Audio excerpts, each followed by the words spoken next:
E eu já te disse que a gente vai falar hoje sobre empreendedorismo, oportunidades no mercado de trabalho, né? E diariamente muitas pessoas saem em busca de um emprego novo. A gente sabe que o índice de desemprego está muito grande. Só que alguns insistem que para conseguirem êxito nessa procura, precisam mentir no currículo.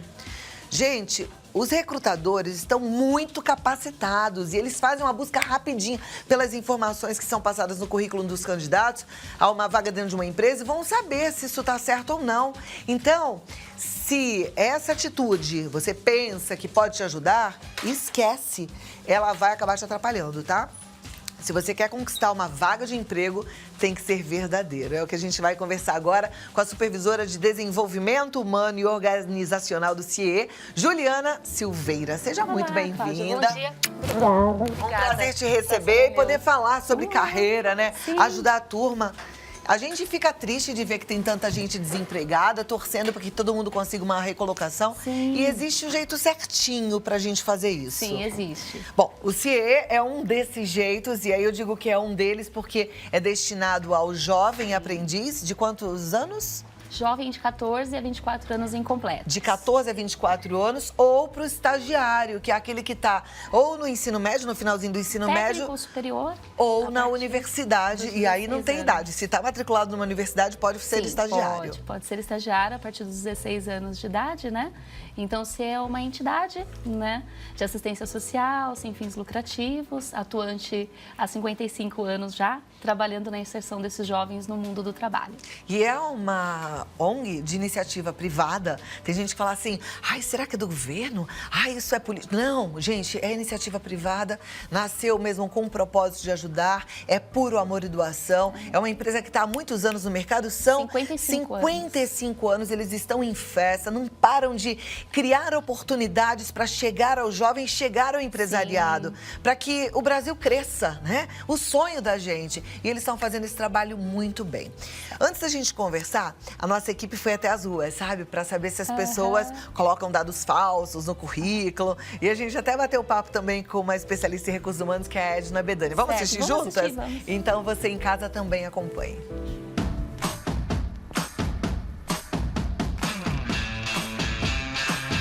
Você já contou alguma mentira na hora de conseguir um emprego? Sim. Uma mentirinha? Pouquinha? Já. Hoje, com as redes sociais, com a internet, é meio complicado você botar coisas que realmente você não é. Mas, assim, às vezes, sim, a gente dá uma aumentadinha. Eu não me lembro muito de ter mentido ou omitido. Eu acredito que eu possa ter dado uma colorida maior, mas tudo dentro da realidade. Qual que foi a mentira? Foi perguntaram qual era a minha idade, eu falei que tinha 18 anos, mas no caso eu tinha 23, precisava de uma pessoa de 18 anos. E foi contratado? Não. Por causa da mentira? Sim. Eu fiz muito tempo inglês, mas falar fluente é mentira, né? E aí eu fui chamado, eu passei na entrevista, eu pensei que ela ia até fazer uma entrevista em inglês, não fez. E no começo era muito engraçado, porque eu falava meio devagar, aí os refugiados falavam, do speak English small, né? Tipo, devagar, né? Eu chamava eles até para outra sala para a equipe não escutar eu falando inglês. Mas depois eu consegui aprimorar e fiquei 2 anos lá. Uma empresa americana realizou uma pesquisa com 2.000 contratantes e gerentes. Foi revelado que 70% desses profissionais demoram aproximadamente 5 minutos para analisar um currículo. Mas mesmo assim, eles conseguem perceber quando um candidato escreve algo errado ou conta alguma mentira sobre a sua experiência. Dependendo do nível de cargo, né, de 5 a 10 minutos no máximo, mas em 5 minutos dá para fazer uma boa análise e identificar se esse profissional tem os requisitos básicos para ir para a próxima fase, que seria uma entrevista normalmente verbal e depois presencial. Tudo envolve a experiência do selecionador, mas é possível sim, em 5 minutos você ter uma ideia se é consistente ou não aquilo que está sendo exposto, né? Edna conta quais são as mentiras mais comuns. As mentiras mais comuns são idioma, você falar que tem um nível de conhecimento maior do que o que de fato você tem, formação, concluiu ou não um nível superior, concluiu ou não um MBA, uma pós-graduação, algo dessa natureza. E competências, eu já ter trabalhado em algum projeto, utilizando aquele conhecimento específico, seja ele técnico ou comportamental. E, de fato, quando você vai colocar a pessoa naquela situação para executar a mão na massa, você percebe que ela não tinha vivenciado aquilo. A especialista ressalta que a verdade sempre é o melhor caminho. A relação com o trabalho ela é muito profunda, né? Eu costumo dizer que a mentira tem perna curta. Então, se eu trouxe algo que não é verdadeiro, isso vai ser descoberto. E quando é descoberto, não tem muita desculpa, né? Não tem muito desconto. Eu menti, eu preciso arcar com as consequências dessa mentira. Mas se eu pudesse dar uma dica, seja o mais verdadeiro possível, porque sempre vai ter um lugar onde tem um espaço para a gente exercer a nossa profissão e não precisa mentir para isso.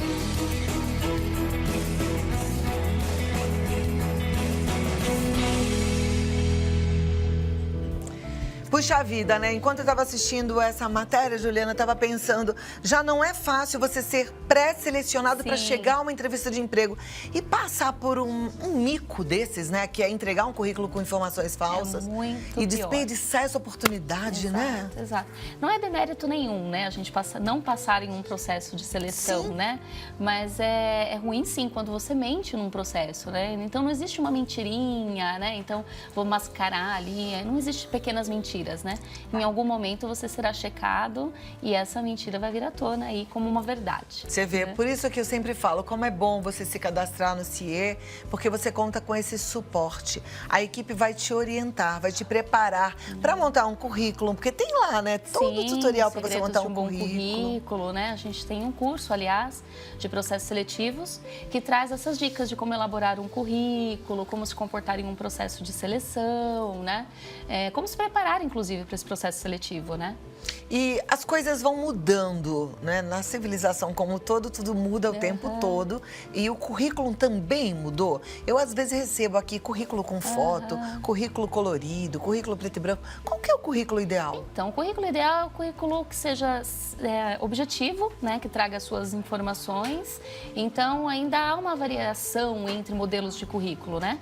Existe o currículo portfólio, por exemplo, que já é para uma área mais segmentada, candidatos a áreas de marketing, vendas, publicidade, mas o currículo mais básico e rico em informações é aquele que tem objetividade, é mais sintético, mas que traz toda a sua experiência e seus referenciais. Cursos que a turma faz, curso online, curso gratuito, ele vai para o currículo? Deve constar. Deve constar. Sim, deve constar. Trabalho voluntário, às vezes um trabalho numa igreja, ajuda na paróquia, ou num acampamento, num retiro, isso vai para o currículo? Fantástico, é um grande diferencial hoje em dia, né? Os profissionais estão tendo esse diferencial por ser um voluntário, ser atuante em processos de voluntariado. Então é importante você citar, desde que fato você exerça esse papel na sociedade. Perfeito. Eu tenho muitos telespectadores que moram em zonas rurais e que fazem de forma informal um trabalho voltado para a agricultura. Por exemplo, eu estou lembrando aqui dos filhos da Esther que ajudam o pai no plantio, na colheita da melancia, de forma informal. Isso vai para o currículo? Vai, sim, deve-se estar, né? É um diferencial, além, há um fundo, né? Mas e como é que ele vai escrever? Ajuda o meu pai? Sim, eu trabalho com a atuação, né, em prol de dar o conhecimento, né, de uma especificidade dessa atividade, né, e que tem toda uma grandeza também, deve ser considerada. Então também vai para o currículo, porque é um diferencial, né? Quer dizer, um grande diferencial. A pessoa ela é transformada através de qualquer atitude que ela tenha, mesmo que informal. Ainda que ele não tenha uma experiência formal, uma carreira consolidada, né? Ele deve agregar ao currículo essa experiência tão rica que ele traz. Perfeito. O que não pode colocar no currículo? Tem alguma regra? O que não posso colocar? Além da mentira. As mentiras, que é a pauta do que a gente vai discorrer, de fato, as mentiras não, então eu devo tratar tenho que ter bom senso, honestidade, essas premissas, né? Então, colocar fatos e que eu possa, inclusive, comprovar, porque as empresas, os recrutadores vão buscar referências e certificados, né, que comprovem tudo aquilo que eu cito no meu currículo.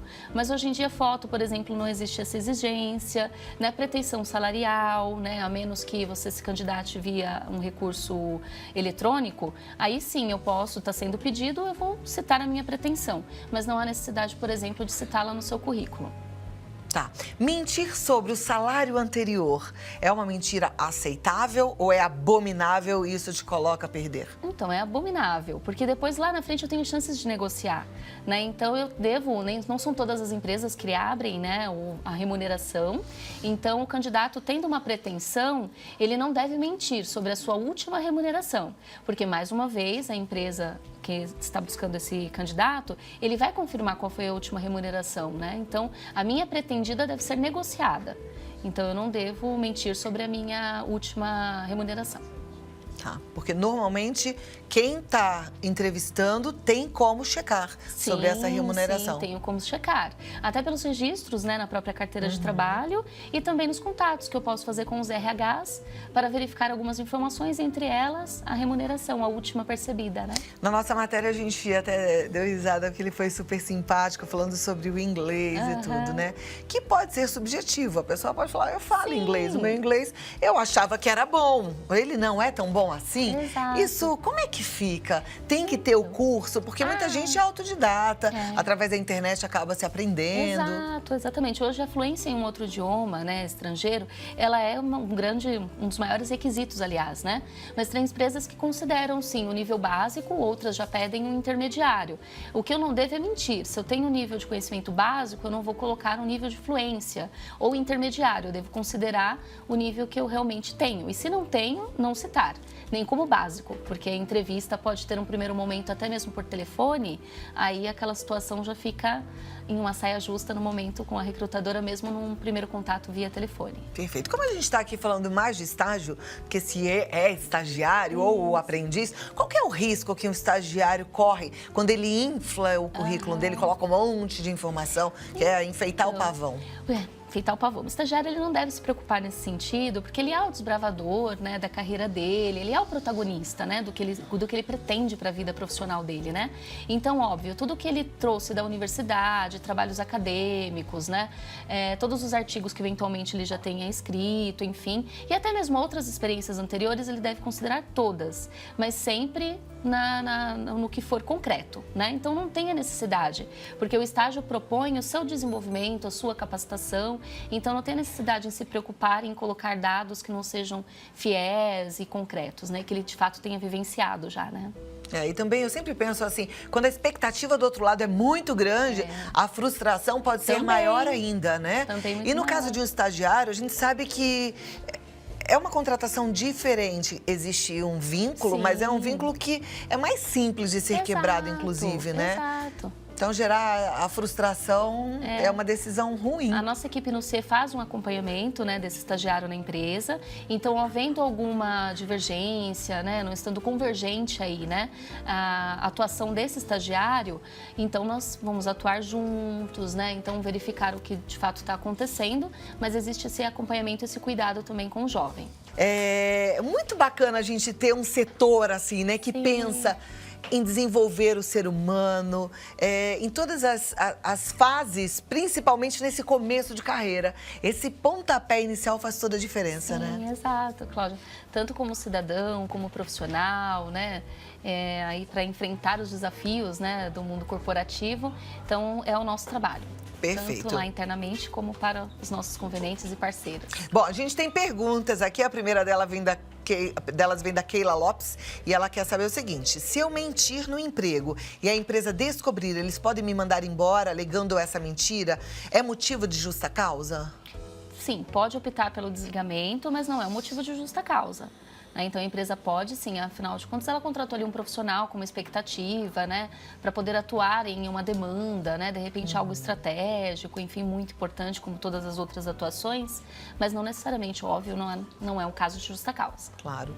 Agora, é a história da frustração, né? Mentiu, seu chefe, seu gestor vai falar: nossa, não é nada do que eu pensava, não quero, estou precisando de outra pessoa, né? Tem que pensar bem direitinho. Bom dia, temos que colocar a pretensão salarial? É o Carlos Eduardo Anselmo de Mairink que pergunta. Não há necessidade de mencionar a pretensão, né? Os RHs, os recrutadores farão essa pergunta e no momento da entrevista, inclusive pessoalmente, ele também será consultado. Aí não havendo interesse, de repente a pretensão, né, dessa nova oportunidade está abaixo do esperado, aí fica a critério dele em continuar no processo ou não. Tá joia. A Beth, ela é de Vila Velha, lá no Espírito Santo. Ela quer saber, assim, a pessoa que faz mais de 4 anos que não trabalha, como é que o empregador vê isso no currículo? Não vê de forma negativa, né? Entende-se ali o contexto, quais foram as últimas empregabilidades, a sua área de atuação, né? Se houve algum momento de alguma instabilidade, de repente é um profissional estável, né? Que passou por diversas empresas, mas por tempos menores, né? Tempos curtos, atuando em cada segmento, né? Ou em cada empresa, mas nada o impede de retomar ao mercado. Perfeito. É importante que nesse tempo ela tenha feito algum curso? Sim, sem dúvida. Enquanto isso, ela deve continuar a se capacitar, buscar identificar quais são seus gaps, né? Aquilo que em processos anteriores ela tenha tido feedbacks, não negativos, mas feedbacks construtivos, no intuito de que ela se capacite para conseguir outras oportunidades ainda melhores, né? Tá joia. Próxima pergunta é da Gabriela, de Londrina. Ela quer saber o seguinte: o que colocar no currículo de melhor aprendiz para quem nunca trabalhou? Ah, claro, os jovens. Esses jovens, eles devem considerar os dados pessoais, né, endereço e dados de escolar, né? Então, o nome da escola, né, a sua entidade formadora, enfim, em que ano está. E tendo tido alguma oportunidade antes, mesmo que atuado, né, também como um voluntário, né? Muitos desses jovens hoje trabalham, inclusive, em igrejas, né, em comunidades, deve mencionar também essa sua atuação. Se não trabalhou em lugar nenhum? Apenas só os dados pessoais e de escolaridade. Ok. Boa tarde, meu nome é Mauri André, sou de Durandé, Minas Gerais. Quero saber sobre a experiência profissional. Eu tenho 15 anos, mas nunca trabalhei em empresas, como eu coloco no currículo. Mas eu ajudo meus pais na lavoura de café. Então, mais uma vez, como você citou na agricultura, né? Então, da mesma maneira, ele deve citar, isso é uma competência, né? Ele já está ajudando ali no celeiro da família, já está empreendendo, já está buscando, né? Desenvolver essa competência da responsabilidade. Então, ele já desenvolve essa competência, né? O ato da responsabilidade, de participar na família, então ele pode mencionar. Maravilha. Próxima pergunta da Mara, ela é de Bom Sucesso, Minas Gerais. Ela diz: tenho 23 anos e ainda não consegui nenhum registro em carteira. Já trabalhei, mas informalmente. Devo colocar isso no meu currículo ou deixo sem experiência? Atualmente estou desempregada. Obrigada, vejo o programa todos os dias. Obrigada, Mara. Um beijo pra você. Sim, ela deve colocar, mesmo não tendo havido esse vínculo, né, formal, no momento da entrevista, ela vai falar, né, se foi um contrato temporário, né? Mas escreve no currículo. Escreve no currículo, Tá. Qual foi a experiência, cita o empregador, enfim, a quem ela prestou esse trabalho, ela deve colocar. Perfeito. A Inês, ela é do Vale do Paraíba. Ela pergunta assim: hoje em dia fala-se muito das páginas que devem ter um currículo. O ideal é apenas uma página ou podem ter duas? Sim, podem ter duas, mas o recrutador, a gente recebe um volume muito grande, né, de currículos. Então, eu preciso ter agilidade, claro, dando toda a atenção às especificidades de cada profissional. Mas até 2 páginas é o ideal. Mais do que isso, aí ele já está extenso, né? E esse recrutador, esse especialista, não teria ali tanto praticidade, né? Ele não estaria já tão objetivo, esse currículo. A joia. A Sandra, ela é de São Paulo. Ela quer saber se tem algum lugar onde ela pode encontrar um modelo de currículo objetivo. Sim, no nosso portal, né? No www.cie.org.br, na plataforma nossa de cursos EAD, o Saber Virtual, tem esse curso que eu mencionei no início, né? O Processos Seletivos, e lá a gente tem. E também na internet, ela pode fazer buscas, né? No Google, e ela consegue ter alguns modelos padrão. Mas eu vou te aconselhar, se tem no portal do CIE, vai, porque é assertivo, é certeiro, assim, que você não vai errar. Porque tem muita coisa ruim na internet, viu? Tem muita coisa maravilhosa, mas a gente tem que ficar de olho. Às vezes você cai numa cilada. Então, vai no CIE que você se dá bem, tá? Exato. E quem não tá cadastrado ainda, alunos, reforço, de 14 a 24 anos. Completos, isso. Que são ainda alunos, Os aprendizes. né, até o ensino médio. Isso, ensino médio. Faça o cadastro para você ser um pequeno aprendiz. Isso. Ou você que é estagiário, cursando alguma universidade ou um curso técnico Técnico ou ensino independente da idade. né? Olha, a próxima pergunta vem da Cássia, ela é do Rio de Janeiro. Ela fala, gostaria de saber se as empresas podem não contratar, pois o candidato está com o nome no SPC ou no Serasa. Não, de maneira alguma. Antes, alguns anos atrás, era permitido, né, fazer uma consulta ao Serasa. Hoje em dia, não. As empresas não podem fazer essa consulta e nem requisitar antecedentes criminais. Então, isso não vai eximi-la no processo. Tá joia. Mais uma pergunta aqui é do Cosme, é o Cosme Fernandes, ele é de Feira de Santana, na Bahia. Ele quer saber se é inconveniente enviar um currículo mais de uma vez para a mesma empresa no intervalo de 2 meses. Sim, não há problema algum, né? É ruim? Não é ele ruim. pergunta se é um inconveniente. Não é inconveniente. Não é inconveniente. Ele pode ter ali, de repente, pretendido um objetivo, né, para uma atuação, mas ele pode ter verificado uma outra oportunidade que condiz com a experiência dele. Ele pode novamente se candidatar a uma outra oportunidade. Tá joia. A Rayane, ela é do interior de São Paulo. Ela quer saber o seguinte: poderiam explicar a diferença entre competências e habilidades? Boa pergunta. Ah, fantástico. As habilidades, as competências, né, a gente fala do famoso chá, né? Conhecimentos, habilidades e competência. Então, a diferença da habilidade para a competência é a maneira como eu emprego, né, os meus conhecimentos, né? Então, a habilidade é aquilo que eu tenho, né, facilidade, certo domínio, né? Mas eu posso não ter a competência em empregá-la, né? Em colocar em prática, em me aperfeiçoar, né? Então, a competência, ela pode ser desenvolvida. A habilidade é um ato que eu tenho, sou hábil, enfim, domino determinado assunto, mas a competência em si é o que vai, de fato, fazer com que eu comprove todos os meus diferenciais, os meus conhecimentos, né? Que é o completo, a prática, né? Que é o famoso chá, conhecimentos, habilidades e atitudes. Perfeito. Então, a maneira como eu emprego, como eu me posiciono, como eu me desenvolvo. Eu posso fazer uma comparação, habilidade com dom? Sim. Habilidade é um dom. É, um dom, né? Então, eu posso... a gente costuma citar um professor universitário, por exemplo, né? Então, ele tem todo o conhecimento, ele tem habilidade, né? Mas ele não tem... ao contrário, ele tem a competência e o conhecimento, mas ele não tem a habilidade, de repente, de transferir o seu conhecimento. Então, ele não tem uma dinâmica, de repente, em sala, né?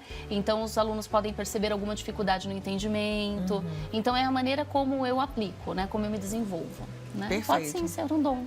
E pode ter uma das coisas e não ter a outra. Exato, também. Enfim, a gente precisa ter os 3, né? Sim, conhecimento. Habilidade, conhecimento. Conhecimento, habilidade e atitude. Perfeito. Próxima pergunta vem lá de Formosa, no Goiás. Gostaria de saber por que é tão difícil conseguir um emprego na área em que nos formamos sem ter experiência. É o Vinícius que quer saber. Como conseguir um emprego sem ter experiência? Ele quer saber por que é tão difícil conseguir um emprego naquela área se não tem experiência. Então, o estágio, ele é uma oportunidade incrível para isso, né? De você buscar essas experiências. E também eu posso fazer jobs, né? Participar em grupos de estudos, né? E estar em contato direto com profissionais dessas áreas em que eu pretendo atuar, né? Porque, de fato, determinadas empresas buscam um profissional mais qualificado ou que já tem uma bagagem, né? De experiência, porque precisam já de pronto. Né, de prontidão ali.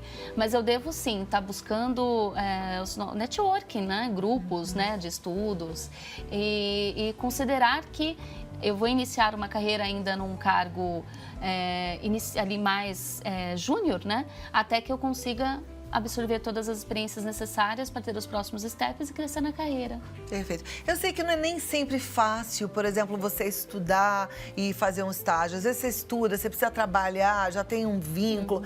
Mas, gente, o estágio, ele é fundamental como networking, né? Não dá para você começar a carreira depois de formado. Exato. Porque tem um monte de gente, pensa, que já está começando a carreira como estagiário. Então, entrou na universidade, já vai para o estágio. Na primeira oportunidade, já agarra essa chance, né? E vai crescendo, se desenvolvendo. Última pergunta que o nosso tempo já foi, é da Eulina, que eu achei interessante, e é curtinha. Currículo deve ter capa? Não deve ter capa. A menos como nós falamos do portfólio, né? Que assim é um outro modelo de currículo, mas não deve ter capa. Perfeito. Juliana Silveira, muito Obrigada, obrigada. Cláudia. Eu vou repetir mais uma vez o portal do CIEE, que é o www.ciee.org.br. No Face, oficial.ciee, Instagram a mesma coisa, oficial.ciee. No Twitter, CIEE_oficial 1. O telefone, se você quiser ligar, é local de qualquer lugar do Brasil, não precisa de DDD. 3003-2433, tem canal no YouTube que é oficial CIE. Entra lá e aproveita, gente, porque isso aqui é trabalho sério, feito com muito amor, doação e dedicação. Vocês estão de parabéns. Obrigada, Cláudia. Obrigada, até a próxima, Até a tá próxima. bom? Vamos continuar? Anotou o portal? É para divulgar, compartilha essa informação. De novo, eu repito, é uma iniciativa privada, é puro amor. Então, assim, se você puder divulgar, eu sei que às vezes você gosta de criar um postzinho no Facebook, no Instagram. Isso é serviço, é ajudar o próximo, né?